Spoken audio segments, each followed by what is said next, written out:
All right, we're going live.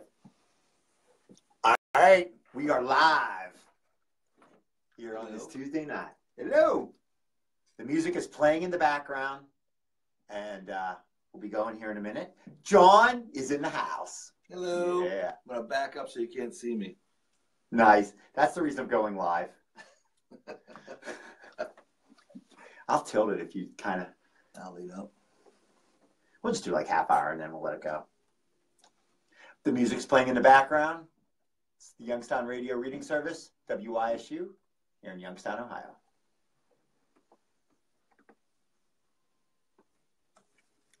Barry Manilow came out of the cupboard. That's what my mom calls it. Oh, now I'll be in trouble. Oh, yeah. My aunt will be like... Oh, you're in deep trouble. Yeah, she'll tell my mom. I already told my mom. I told everybody. So... That was funny. It is good. We're being introduced in the main room.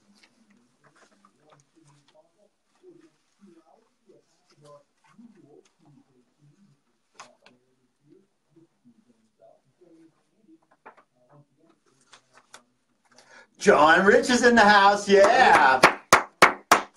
He came in. He came in at the last minute and said, "I'll do it." Because I have 1,000 things I could be doing tonight. Like sleeping. Like sleeping. Watching Dancing. No, that was last night, Dancing with the Stars. What's on tonight? I don't even know. Are the Chicago shows on Tuesday nights? I never watched the show when it's I thought, actually on. Oh, you DVR'd them. Because you do watch all the Chicago shows, yes, right? There's like 3 or 4 of them, right? 4 of them. There's 4 of them? And they intermingle, so you got to watch them all. You got to watch them in order. Oh, really? So like on one, like the Chicago police show then becomes the fire show and the district attorney show and people coming in and out at all times. The hospital show. Is that what they are? The hospital, the fire, hospital, fire, the police, and now the justice department. District attorney. Yeah. Wow. Nice. Do they still have Law and Order SVU? I don't know. Remember that one? Yeah. I like that. For a long time. Did you watch that, Mike? No. I watched Law and Order SVU because, you know, it was about sex crimes. That's what it was about. I'm sure, and I haven't seen it in years, but they probably have to push the envelope too. Like sure. The first season, it's kind of, you know, it's like by season, I don't know what they're on, like 15 or something. It's like, yeah, there are aliens from Mars who are like, you know. What scares me is a lot of that stuff is probably true. And they just, you know. You're right. They find it, and then they just have to create it for. Yeah, there's some foundation of the story, right. And then they embellish it and, you know, do whatever they do for it. So. What? I love Marissa. How do you say her name? I can't say her name. Marissa Hargitay. Mariska Hargitay. Hargitay. Mariska Hargitay. Nice. Yeah. It does. Like, wasn't her mom somebody famous? Ingrid Bergman? Jane Mansfield. Jane Mansfield. I didn't know that. I knew her mom was famous, but I couldn't remember who it was exactly. Ingrid Bergman. When I pulled that, I guess Hargitay, I was like, you know, like Scandinavian, and I went with Ingrid Bergman. Yeah. Yeah. Ingrid Bergman. I think she does have doesn't she have a famous daughter, Ingrid Bergman? I would have no idea. I think so. I don't know. You're way past my I can't Google because my Google's up there right now. Because that's what we usually do on Tuesdays when we don't know answers. Because it's radio, you get to Google, and then you seem super smart. Oh, yeah. Well, not while we're live. Not while we're live, you can't do it. I know, exactly. All right, well, today is Tuesday. It's April 11th. It's year 2017. We're reading live from the Tribune Chronicle and the Youngstown Vindicator. John, the headlines, no matter what, end of an evil, evil man. Yes. I think we can agree with that. And then, of course, the Tribune is a much more subdued one, and it says suicide closes rape murder case. I like end of an evil, evil man. Says it all. Don't you? Says it all. All right, why don't you tell us what's going on now? So what do you, let's, woman shot at home. I'll let you read the big. Oh, you're going to do, okay. Go for it. Tell us about it. All right, this is the Tribune. Suicide closes rape murder case. Defendant leaps to his death at Mahoney County Courthouse, Youngstown. A man charged with setting the fire that killed a girl he was accused of raping and her grandparents shot to his death from a 4th-floor balcony inside Mahoney County Common Police Court on Monday, one day before jury selection in his death penalty trial was to begin. Robert Seaman, Jr., 48, was being led by deputies from a courtroom after a status conference to a holding cell at the courthouse when he killed himself, said Mahoney County Sheriff Jerry Green. Seaman was accompanied by 2 deputies, unshackled and dressed for court in street clothes, when he unexpectedly ran toward the edge and leapt over. So one of the questions is, people are like, why wasn't he in shackles in a orange jumpsuit? They can't have him looking guilty going into court. Right, because you have to look like you're an average person. Right. Yeah. So, and I still think even if he had shackles on, he probably could have still thrown himself over the balcony. I saw the video of him doing that. They said they aired it right on local TV. Yeah, it was amazing. He just took 2 steps and went. It was not like he had a struggle. Yeah. So I'm sure they'll be building the walls of the. That's what my buddy said. He goes, watch, now we're going to have glass walls at the courthouse. Yeah, why? If you want to do it, we should there should be one of those kid gates or something that you can just make it easy. I'm sorry. All right, let me keep reading. Really. Green told Tribune Chronicle news partner WKBN 27 it was standard procedure that Seaman wasn't restrained by the deputies due to the fact that the courts do not want individuals on trial to be seen with restraining devices on or per se in custody. Assistant Mahoney County Prosecutor Dawn Cantalamessa, who was prosecuting Seaman, said security measures inside the courthouse are the responsibility of the sheriff's office. Green was not available for comment in the afternoon, but an earlier statement indicated surprise over the incident. Really. Yeah. According to a couple of the attorneys and basically everybody there, it seemed like he was in pretty good spirits, Green said.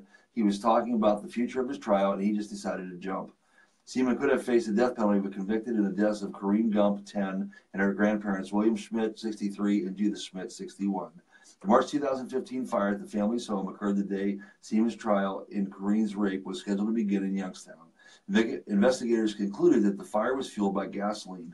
Burns were found on Seaman's body after his arrest, prosecutors said. Wow. But you didn't do it. Just happened to burn my hands that same day. Yeah. Seaman's aggravated murder trial was scheduled to begin Tuesday in Portage County. His attorneys successfully argued he could not get a fair trial in Youngstown because of a pretrial publicity.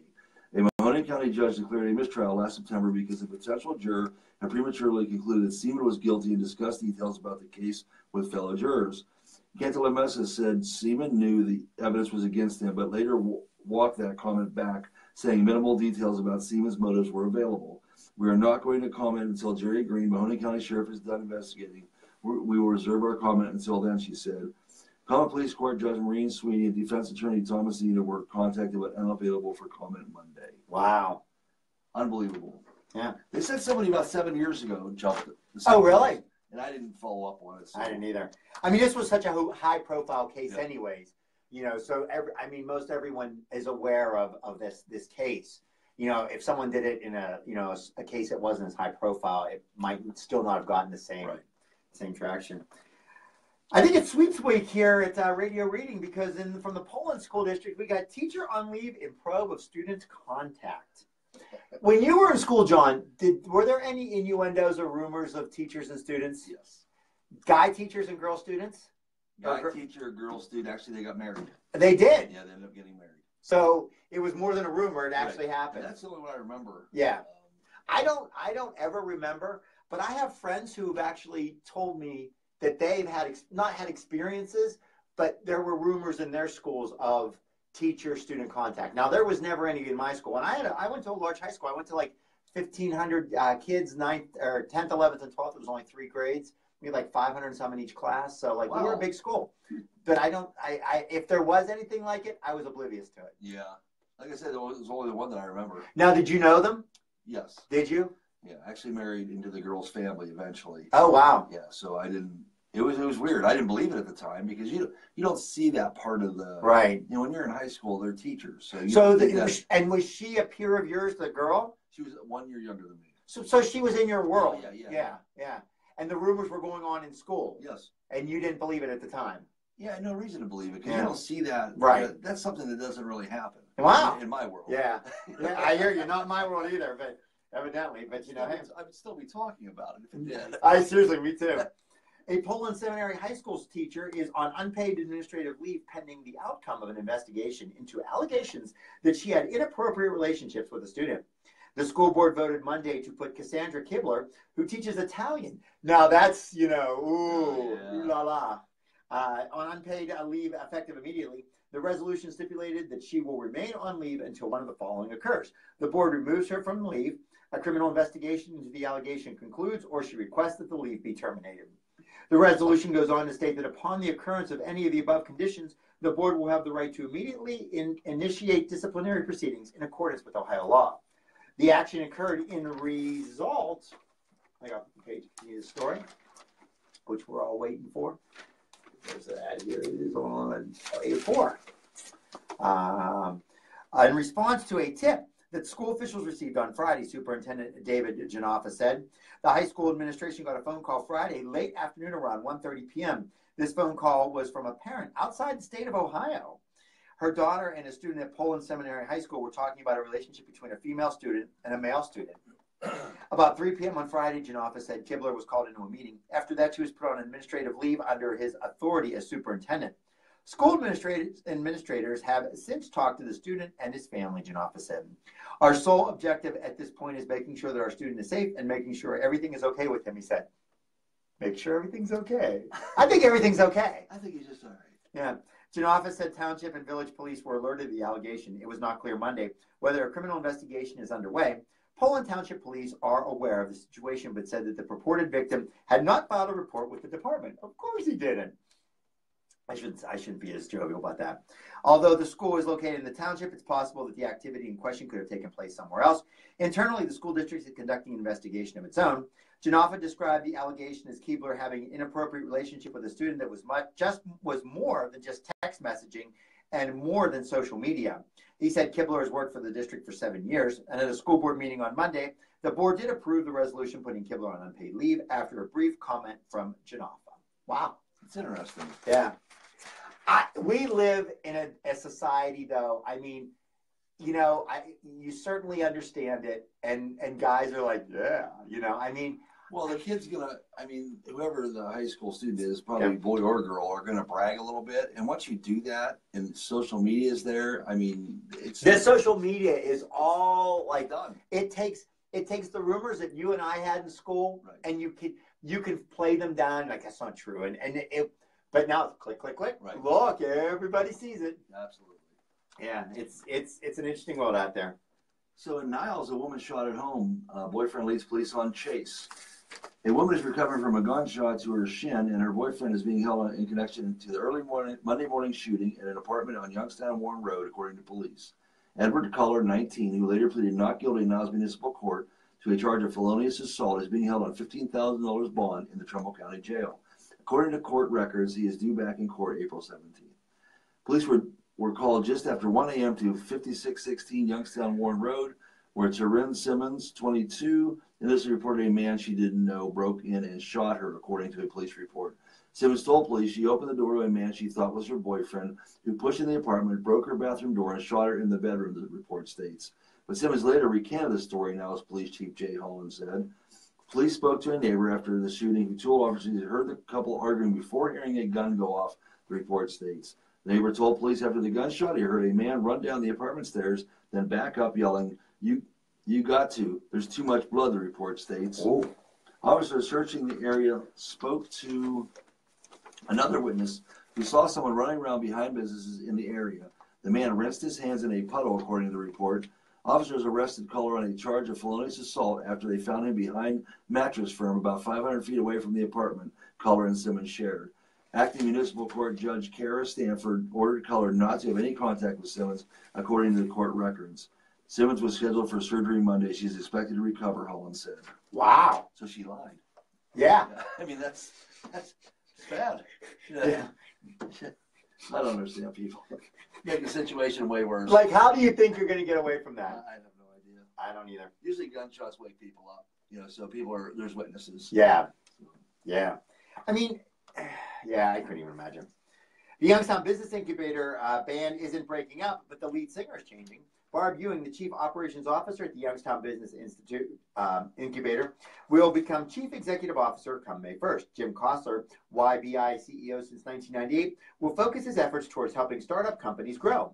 Ewing and Kostler consider themselves a band. They've worked together for years. In fact, Kostler gave Ewing her first job at the Better Business Bureau. Interesting. The Jim Kostler, Barb Ewing, a garage band, has been on tour for 30 years, Kostler said. Kostler hired Ewing when she was right out of Kent State University. I remember interviewing her, and she just knocked it out of the park, Kostler said. Kostler and Ewing went on to work together at the Youngstown Warren Regional Chamber. The two parted ways for a short time when Ewing went to work for U.S. Representative Tim Ryan of Holland, but then she came back to the Youngstown Business Incubator in 2011. YBI started in 1994 out of the former furniture shop on West Federal Street that was donated by the Vindicator. Today, the incubator has 5 buildings on its growing downtown campus. I didn't know there was 5 buildings with the incubator. Did you? No, I didn't. That's amazing. The newest building is where the Vindicator used to produce its newspaper and will soon house additive manufacturing companies. The 85-year-old building was sold to YBA for $700,000 to pay for renovating and consolidating current Vindicator offices. The incubator works with 30 local companies and 70 others in Northeast Ohio. So like 100 companies are involved in the incubator. I didn't realize it was that big either. Jim believed when others did not, Ewing said. He has done that over and over again and shown us that we can be better and do better and accomplish great things. Ewing has several areas of focus for the future of YBAI, including Valley Growth Ventures Investment Fund, a partnership with Tech Belt Energy Innovation Center in Warren, and the Mahoning Valley Economic Development Corp.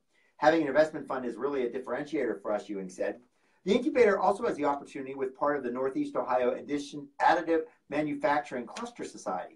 I wonder what an additive manufacturing cluster is. I don't have any idea. I don't know. I know what a cluster is. Not that kind of cluster.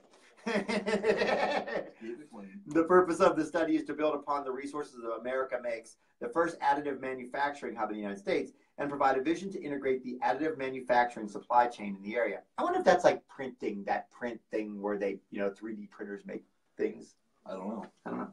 The 5th building in the incubator's campus is soon to be complete with staff moving in May. I do think people believe in us now, Kostler said. I also believe that our very best is yet to come. She, referring to Ewing, will take YBI to heights never managed, and I'm going to just sit back and be her biggest fan. Oh, that's nice. Nice. Heights. Yeah. I like heights. Heights. Do you like heights? Heights. So I'm going to read this story because I find this very interesting. It's about the merger that they're studying in Liberty to conglomerate the fire departments to make them one. You think that's a good idea? I'm not sure. Okay. I'm not sure. I'm half of me says yes because of the business end of it. Right. The other half says no because of the safety part of it. Okay. So I don't know where I stand. I've always thought that about small schools. Right. But people are loyal to their community and their schools, and they don't want to do that. And the thing is, right, that and many people move to a certain area because they want their child, their son or daughter, to go to that school. And so, because the thing is, let's do Mahoning Valley School District, right, or Mahoning County School District. And it's like, but I've moved to Canfield, or I've moved to Boardman, or I've chosen to live here because that's where I want my kids to go to school for whatever reason. But here's one of the things I look at. So we'll take McDonald and Jackson, Milton, and Lordstown just for 3 quick schools. Okay, yeah. And they all graduated 80 to 100 people each. Is that all in their class? I'm guessing. Okay, but okay. But so you have all these teachers, all these superintendents, all these administrative. And right. You could combine those. You could. Right. And I'm not a big fan of cutting jobs, but I mean, there's a point where the tax system cannot uphold. Right, and that's the key. And the thing is, too, then because schools and technology and the way we do things, to keep your school in a position where you can produce students who are going to be effective in the academic world or the work world, it takes a lot. So, and that's why they've done things like TCTC, where they put school districts together, because not one school district could afford to provide those opportunities. Now, there's a school that doesn't get the credit it deserves in this day. Isn't that the truth? TCTC and what, Mahoning? Yep. Mahoning MVS? No, that's the Mahoning Joint Vocational School. MV, yeah. But both of them are, now, to be unfair or whatever, like when I was in school, the TCTCs and the Mahoning, it was not looked as a cutting edge place to go. But they're doing robotics today. They're doing chemistry. They're doing technology things that just blow your mind. Look at the hairdressers, the carpenters, the welders. All those people can get good jobs coming right out of high school. They're employable. Right. And some people go to school, college. They shouldn't go to college because they're not really into it. Right, and they get a degree in like social basket weaving. They go 2 years and they drop out, and now they got a 2-year debt to pay. Yeah. So they do have a very I mean, there's certainly and we have to realize that there are a lot of avenues, But, sure. But and both of those schools are working very hard to provide, and there's a lot of technology, in a lot of the things that we take for granted today, food service, the planning, the budgeting, to effectively run either a food service, cafeteria or, in a factory. a restaurant, anything, a banquet center. I mean, it's more than just, chopping up vegetables and, and putting a tablecloth and some plates. It's way more than that. They teach people. They actually have a little grocery store in TC where they teach people how to run the grocery store and stuff like that. Yeah. I can tell you how to do that. Can you? Oh yeah, you could. You do have a seriously. I have a retail background. Exactly. But what's going on? Okay, so this merger study okayed by Liberty. Council members say they will not pursue the idea. In Liberty, against the backdrop of vocal opposition from some of the more than 75 residents, trustees here on Monday voted 3-0 to proceed with a study to determine the feasibility of combining theirs and the fire department in Girard. We want to have a study done and do what we feel is right for the community. We want to see if things can be better with a joint district and if it is worth doing it, said Stan Noodle, chairman. But for the study to move forward, it must get approval from City Council in Girard, which appears won't happen. Girard officials, when they met later Monday, did not discuss the matter, and two members said afterward they have no intention of addressing the matter at this point. Council President Reynold Palone and Council Steve Brooks, the First Ward, who is chairman of the Council's Safety Committee, said they do not intend to bring the proposal to Council for discussion. Nuttall, who is not in favor of the proposal following another highly attended meeting on Wednesday, said after giving the matter more consideration, he feels a study should be done to let residents know what could be done to help Liberty and Girard. Trustees said they want to seek a grant from the Ohio Innovation Fund for up to $50,000 to pay for the study, which, according to trustee Jody Stoyak, would look at staffing levels, call volume, response times, and how they could change as a combined joint fire district. The study will let us know the advantages and disadvantages of becoming a joint district and if it would be feasible, Stoyak said. It's interesting. That is. During the nearly 2-hour meeting in Liberty, residents expressed anger that trustees voted before they could give their comments. Liberty resident Sandra Weber of Judith Lane said if a merger were to go forward, residents should have the right to vote on it. You made a decision today without first hearing how the residents feel or how this will affect our fire department. I think you know how many residents feel, yet we are not considered before your vote, she said. For a merger to happen, a levy to fund the joint department would have to be approved by voters, said Township Attorney Mark Finnemore. Several residents also expressed concern over firefighters losing their jobs and reduced response times if there is one centralized fire station. Now, Girard has one station on East Liberty Street, and Liberty has two, one on Logan Way and the other on Belmont Avenue. There are residents in favor of proceeding with the study. The study could help us better understand and show a more rational way of delivering these services, not necessarily at the cost of jobs, but to make a fair distribution of services and limited resources the township now has, said township resident Bob Clyde. Wow. It's interesting. Yeah. And I can see, like, even though Girard and Liberty do have a lot of common area and stuff, there is a lot of extremes in that area that kind of, and I don't think there's a lot of places from Girard to Liberty. It's not the quickest from point A to point B, at least in my impression of it. There's 304 and whatever the other one is. Yeah, so another one. Street, yeah. So I don't know. I mean, I guess those residents should decide. Right. Now, you're like 2 minutes from your fire station, right? Right. But they cover a lot of area. Weathersfield's huge. Yeah. I mean, I don't know if they have enough volunteer firemen there. But they also have the fire station up by 422. Yeah, Kidley Heights. Yeah. But that's a big distance. I mean, from it goes all that's over. True. It goes out by Waddell Park. That's true. It's not a lot of population, a lot of area. Yeah. So, but then the city of Niles takes some of that away from you, right? I don't know. I think so. I don't know how that works. Oh yeah. Oh. I hope never to find out. I hope never have to call a fireman. I hear you. I totally agree with that. All right, from Warren, woman arraigned under bestiality law. It's like sweeps week here. I deliberately didn't read that one. No, I know. John took the high. People are shaking their heads. John took the high road. First time in history. Yeah, and you're getting it documented on the World Wide Web. Yes. Amber Finney, who eluded capture since January on a warrant charging her under Warren's new bestiality law, was arrested early Saturday and arraigned Monday in Warren Municipal Court. She pleaded not guilty and is being held in the county jail without eligibility to make bond. Her next hearing is at 10:15 a.m. on April 20th. Police said they found her in the basement of her home on Ward Avenue Northwest at about 9:07 p.m. on Sunday after employees at the nearby Walgreens store on West Market Street said they observed her in the store and recognized her as the woman on TV that got in trouble with the animals. She had left the store by the time officers arrived, but officers went to her home and found her crying in the basement. She told police she was drugged and later told officers that someone put something in her drink and she doesn't remember what happened. It's not clear whether she was talking about Sunday or during the incident that resulted in her being charged under the bestiality ordinance.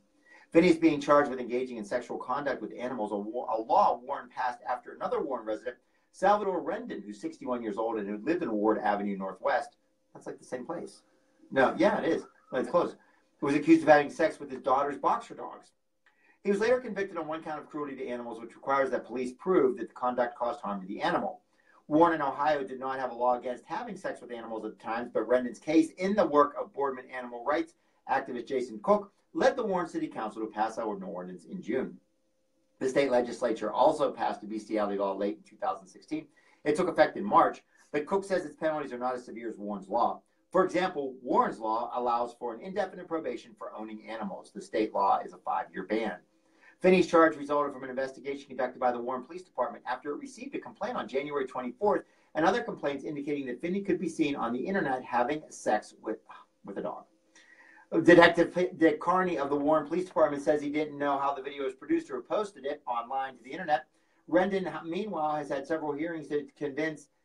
Since he was convicted to check on his progress in treatment, Rendon remains on probation through 2021. He's not ever allowed to have any pets. Wow. So we need a law? We have to have a law to tell people this is wrong? Evidently we do. Okay. Hey, you're listening to the Youngstown Radio Reading Service. This is WYSUSCA here in Youngstown, Ohio. Wow. Yeah, I guess we need a law. So here's something I found interesting. I heard this on the news today. I don't watch a lot of news. Okay. But I heard this today about township bans medical pot businesses. Austin Town. Well, we got to do some court news, and then we can go back to that. Okay. I mean, we are all waiting to hear your story about weed. No. But we got to do some court news. And then I'm going to tell you there isn't a lot of court news unless it's in the Vindicator. You got to flip to the Vindicator. I'm a newbie still. You're a newbie. So the only, and I'm looking real quick, the only thing I think I see is bursts on A8, but we're going to check real quick. And this is where our live people on social media are getting to see us flip through the paper. As enthralling as that, maybe there are some legal notices, but nothing that we're going to be reading on A10. So real quickly here, sometimes they throw these things in bizarre spots because that's what they do. And it doesn't look like, so we just got some bursts, John, which are on page A8 in the lower left-hand corner. From St. Elizabeth Boardman Hospital, Anthony and Nicole Sesser. They're of Hubbard, and they celebrate a little boy on April 9th. Lauren Latarosa and Kurt Tricker, Youngstown, a boy, April 9th. Ashley DeSantis and Brandon Ray of Youngstown, a boy on April 9th. I work with Brandon Ray. Oh, do you really? Anthony Benson, Youngstown, boy, April 9th. And we are 1 for 4. We always count how many mommies and daddies have the same last name. Oh, okay. And Brandon was one of the 3. Yeah. Yeah. He's a good guy. Is he? Yep. Okay. All right. I mean, we don't, but we do that every week. Now we got to do selected local stocks, John, and I'm thinking it is actually probably in section B, which is the sports section. I know, we're making you work. Like I never starting to sweat, Scott. Yeah, seriously, we got you going here. Yes, it is on page B5. Bingo. So these are selected local stocks as of 4 p.m. on Monday, not to be construed as an offer or recommendation to buy or sell any security. John, we just want to make sure that, when you're telling these stocks that your conviction just doesn't force people to go out there and pick up one of these stocks. So we'll see what happens. Alcoa Incorporated closed at $33.64. They're down 9 cents. Alco America, $32.53, up 17 cents. Avalon Holdings, $2.50. They're down 2 cents. Comparable Bank, $48.53, down 59 cents. Community Health Systems, $9.14. They're up 27 cents. Cortland Bank, or $18.52, down 8 cents. Farmers National Bank, $13.05, down a dime. First Energy, $31.62, up 30 cents. Fifth Third Bank, $24.80. They're down 21 cents. First AmeriCorp, $21.61, up 37 cents. First Now's Financial closed at $10 even. They are, as we like to say, level. Which there's no joy of being level. You want to go up in the stock market. Yeah, but it beats down, I guess. It does beat down. FNB, $14.26, down 7 cents. General Motors, $33.96. They're up a quarter. General Electric, $30.02, up 3 cents. Huntington Bank closed at $13 even. They are down 12 cents. iHeartMedia Inc., $3.20, down 2 cents. We always talk about iHeartMedia because earlier this year, I think, or within the last year or so, they were trading at like 85 cents. Wow. Yeah, so they've really been on up. They have apps and everything. Like I listen Yeah. on my iPhone. I listen with my Amazon Echo. Oh yeah, that's So your... my Casey Kasem, Yeah. my nerd that I am. But yeah, I mean, and of course they do billboards and they have a lot of other things going on too.